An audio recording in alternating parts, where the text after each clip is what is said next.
আজকে বাংলাদেশ জাতীয়তাবাদী তাঁতি দলের ৪৫তম প্রতিষ্ঠা বার্ষিকী উপলক্ষে বাংলাদেশ জাতীয়তাবাদী তাঁতি দলের সকল নেতৃবৃন্দ ও সাংবাদিক ভাইয়েরা আসসালামু আলাইকুম।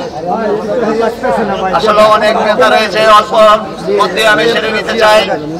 শহীদ জিয়া আজ থেকে ৪৫ বছর আগে বাংলাদেশ জাতীয়তাবাদী তাঁতি দল নিজের হাতে গড়েছিল। সেই গড়ে তোলা তাঁতি দলকে আজ বিভিন্ন দিকে আওয়ামী লীগ দোসরদেরকে নিয়ে সে কলঙ্কিত করার চেষ্টা করছে, আপনাদেরকে সাথে নিয়ে, যাতে আওয়ামী লীগের কোনো ছত্রছায়া তাঁতি দলের মধ্যে কোনো অবস্থান না করতে পারে, সেই আহ্বান রেখে আমার সংক্ষিপ্ত আলোচনা এখানে শেষ করছি। আল্লাহ হাফেজ। বাংলাদেশ জিন্দাবাদ। প্রিয় সাথী বন্ধুগণ, এখন আপনাদের সামনে সংক্ষিপ্ত আকারে কথা বলবেন জাতীয়তাবাদী তাঁতি দল কেন্দ্রীয় কমিটি সংগ্রামে যুগ্ম আহ্বায়ক জনাব সাখাওয়াত হোসেন আসিফ।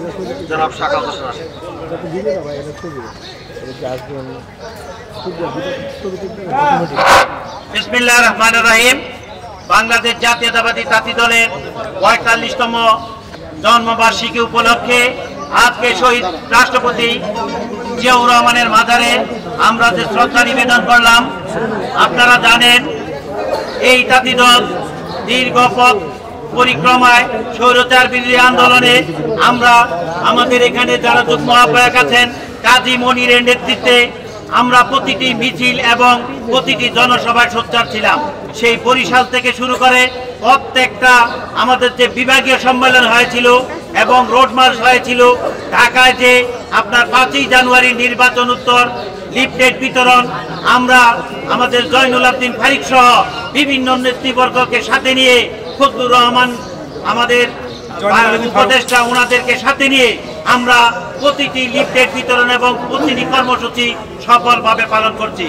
অপরদিকে আমাদের তাঁতি দলের সভাপতি এবং সাধারণ সম্পাদক তারা আত্মগোপনে ছিলেন। তারা বলতেন যে আমরা আত্মগোপনে থেকে দিক নির্দেশনা দিচ্ছি, কিন্তু আমরা বাস্তবে রাজপথে তাদের কোনো চিহ্ন দেখতে পাই নাই। সেই ধারাবাহিকতা আজকে এই প্রতিষ্ঠা বার্ষিকীতেও তারা জিয়াউর রহমানের মাজারে শ্রদ্ধা নিবেদনের যে একটা সৌজন্যবোধ, আমাদের পার্টির যে রেওয়াজ, সেই রেওয়াজকে আজকে ওনারা উপেক্ষিত করেছে।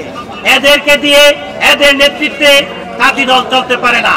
আপনারা ইতিপূর্বে দেখছেন আমাদের দেশ নায়ক তারেক রহমানের নেতৃত্বে এবং নির্দেশনায় বাংলাদেশ জাতীয়তাবাদী কৃষক দল স্বেচ্ছাসেবক